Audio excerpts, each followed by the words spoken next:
Bienvenue dans cette nouvelle édition du Morning News. Au sommaire de l'actualité, le président malien Ibrahim Boubacar Keïta plaide pour un islam tolérant. Ce samedi 20 avril, lors de l'ouverture du 3e congrès du Haut Conseil islamique du Mali à Bamako, il a appelé les organisations musulmanes à tracer une ligne rouge entre l'islam et le terrorisme. Le FMI alloue 118,2 millions de dollars au Mozambique, dévasté par le cyclone Idai. La somme servira notamment à reconstruire les infrastructures détruites. Et puis en Tanzanie, la Société financière internationale lance une initiative visant à favoriser l'accès aux services financiers en faveur des femmes, dans ce pays où seulement 12% des femmes ont un compte bancaire. Réconciliation pour la paix était le thème central du 3e congrès ordinaire du Haut Conseil islamique du Mali. Lors de la cérémonie d'ouverture présidée par le président Ibrahim Boubacar Keïta, le chef de l'État, dans son discours, a notamment insisté sur l'entente, la cohésion et l'unité entre tous les fils du pays pour pouvoir surmonter les difficultés de l'heure, notamment le terrorisme. Aïssatou Bari.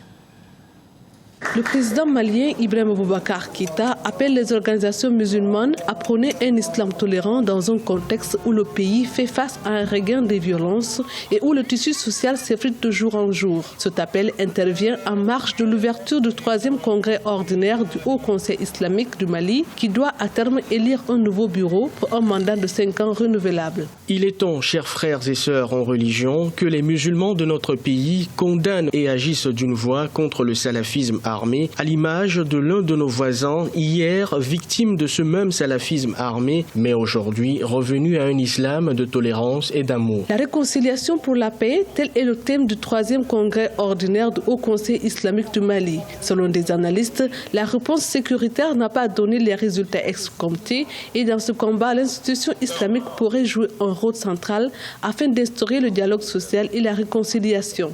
Comme ce qui se passe ailleurs, en Afrique centrale, avec l'émission de l'Église catholique dans la scène politique, il est évident que dans les années qui viennent, il n'est pas étonnant de voir des chefs religieux maliens s'impliquer davantage dans la résolution notamment de la crise politique. Beaucoup de Maliens estiment qu'en retournant au fondement religieux, cela peut encore donner des chances au Mali de se régénérer. Le président sortant, l'imam Mahamoud Diko, très influent dans la communauté musulmane, est connu pour ses prises de position très critiques à l'égard de l'État. Il fait partie des organisateurs de la marche du 5 avril 2019 qui avait demandé la destitution du désormais ex-premier ministre Soumeilou Boubé Maïga.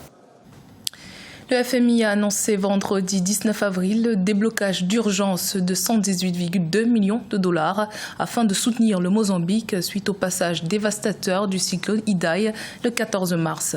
Cette aide doit contribuer à assister les autorités à reconstruire le pays. D'après l'ONU, près de 337 millions de dollars sont nécessaires pour aider le Mozambique à faire face à la nouvelle crise. Solène Duplessis. Le 14 mars dernier, le Mozambique était dévasté par le passage du cyclone tropical Idai, le pire désastre naturel qu'a connu le pays. Afin de l'aider à faire face aux dégâts, le FMI annonce le déblocage d'une somme de 118,2 millions de dollars, la priorité étant le soutien des plus pauvres et la reconstruction des infrastructures. Le Mozambique a été endeuillé. Ses infrastructures et ses capacités de production ont été très endommagées par le récent cyclone. Les estimations de coûts de l'aide d'urgence et de la reconstruction sont très importantes, faisant de cette tempête la pire catastrophe naturelle que le pays ait connue. Le cyclone a frappé de plein fouet la ville portuaire de Beira, 2e ville du Mozambique, détruite ou endommagée à 90% par des pluies diluviennes et des vents violents. Le secteur agricole, lui aussi, fortement impacté. Plus de 800 000 hectares de terres agricoles auraient été touchés par le cyclone, augmentant ainsi le niveau d'insécurité alimentaire de la population. Le pays qui repose beaucoup sur le secteur agricole, qui représente 25% du PIB, a été vraiment touché dans ce qu'il a de plus important comme levier de croissance.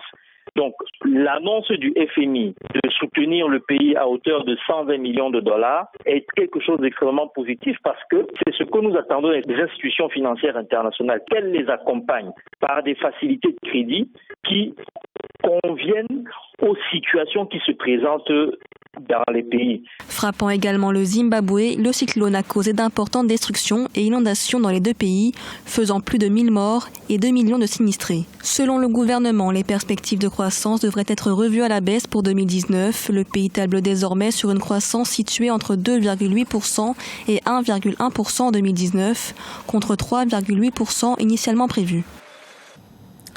Afin de lutter contre la spoliation dans le domaine foncier en République démocratique du Congo, le ministère des Affaires foncières a mis en place une commission spéciale dénommée la commission Étienne Tshisekedi.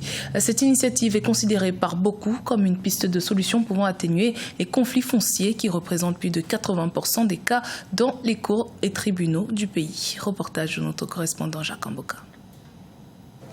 Spoliation des espaces publics, jugement mal rendu sur les conflits fonciers, les propriétés des plus faibles confisquées par les plus influents. Pour pallier à cette situation, une commission dénommée Étienne Tshisekedi a été mise en place au ministère des Affaires foncières. En moins d'un mois de fonctionnement, les résultats semblent plutôt satisfaisants. Mais l'objectif de cette commission, c'est rétablir les choses dans l'ordre.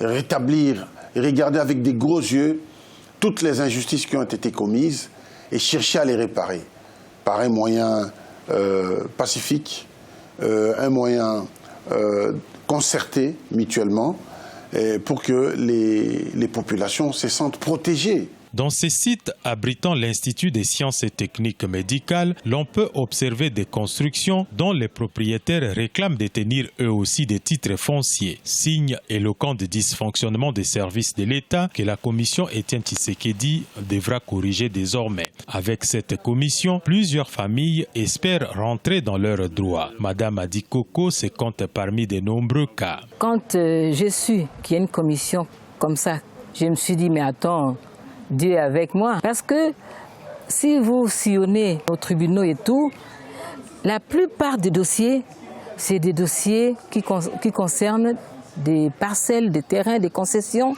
Et souvent, c'est au plus offrant, c'est à celui qui a beaucoup d'argent qui gagne. Dans un pays où les conflits fonciers représentent plus de 80% des dossiers dans les cours et tribunaux, la commission Étienne Tshisekedi est une piste de solution pouvant atténuer tant soit peu l'ampleur des dégâts causés. La Société financière internationale, filiale du groupe de la Banque mondiale, a annoncé le lancement en Tanzanie du programme Finance to Equal Tanzania. Cette initiative portera sur la mise en place d'une plateforme d'apprentissage qui regroupera les firmes locales désireuses de renforcer la présence des femmes en entreprise et de favoriser l'accès aux produits financiers en faveur de ces dernières. Les précisions de Nelly Bessa.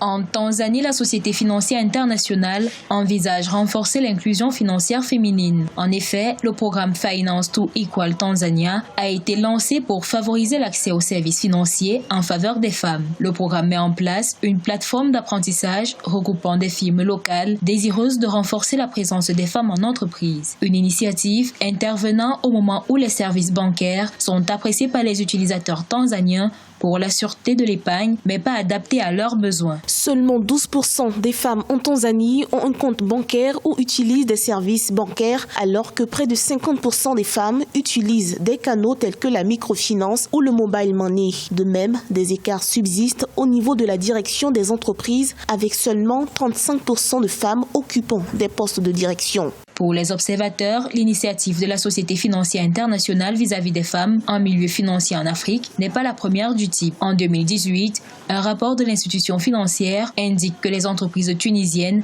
dirigées par des femmes étaient plus performantes que celles dirigées par des hommes. La particularité du crédit en faveur des femmes va certainement créer des initiatives privées en matière de création d'auto-emploi qui vont contribuer à booster l'activité économique. Tout cela doit être accompagné d'une légère formation de base en matière de tenue de compte, de comptabilité de base, de tenue des chiffres. En élargissant l'accès des services financiers aux femmes, le programme Finance to Equal Tanzania contribuera à l'inclusion financière du pays en pleine mutation. Ce programme novateur offrira en outre aux femmes de belles perspectives d'évolution en entreprise avec la possibilité de pénétrer le marché des affaires.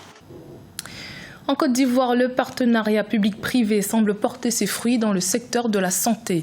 De nombreux malades dont l'accès aux soins de santé était difficile bénéficient aujourd'hui gratuitement de soins dans différents centres de santé du pays. Reportage de notre correspondant Olivier Connard. La cinquantaine, Christophe Claude Yaposik a perdu son emploi en 2006. Il souffrait de la cataracte depuis 2012. Faute de moyens financiers, il ne pouvait pas se payer les soins qui s'élevaient au minimum à 1 million de francs CFA. Mais en décembre 2018, grâce au partenariat public-privé pour les soins des personnes indigentes, il a été pris gratuitement en charge dans ce centre de santé à Bingerville. Ils m'ont reçu ils se sont occupés de moi. Vraiment, quand on parle de gratuité, c'est vraiment réel.